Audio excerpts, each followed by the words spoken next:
My name is Christopher. I have HSV down here. I want to talk today all about herpes testing. Now, if you have symptoms, whether it's here, whether it's there, maybe some blister, maybe some lesion, maybe some ulcer, go to the doctor as soon as you can and tell them, I want to be tested for herpes. Now, they're going to do maybe two different tests, either a PCR test of your blister or they're going to do a culture test. Now, PCR is going to be the best. It's going to give you the most definitive answer with the highest amount of accuracy. They may do a culture test. It's probably more common just because it's like a cheaper option. A culture test is going to just basically do the same thing, but there is some situations where you could get a false negative. Maybe your lesion down there is a little bit too healed, or maybe they didn't get enough virus onto it, or maybe it wasn't transported properly during the testing. This is all factors where you could have a false negative. But if you do have symptoms that look like it, do a blood test as well, just in case. Ideally, go for the PCR though. Now, when it comes to blood testing, there is IgG and there's ancient IgM. Ask your doctor if you're doing an IgM. Say, no, I do not want that because that has a whole lot of issues. I could go into it later, but just don't get an IgM blood test. Opt for a type-specific IgG blood test. Now, with that even being said, the IgG blood tests are not always accurate as well because there is issues with false positives, issues with false negatives, issues with missing certain cases, whether it's HSV1 or HSV2, as well as you can't really know where you have herpes if you test positive for HSV1. Could be there,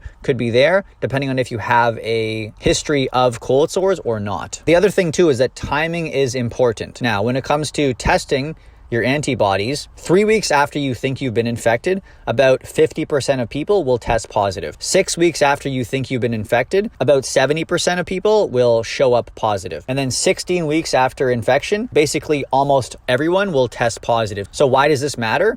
Basically, if you think you contracted herpes from your most recent partner, you could have contracted it and then done a blood test now and tested negative because your body hasn't built up enough antibodies to actually show up as positive, but you actually do have it. So it's important to go retest in a couple months if you want an accurate answer. Now, there is issues when it comes to the index value.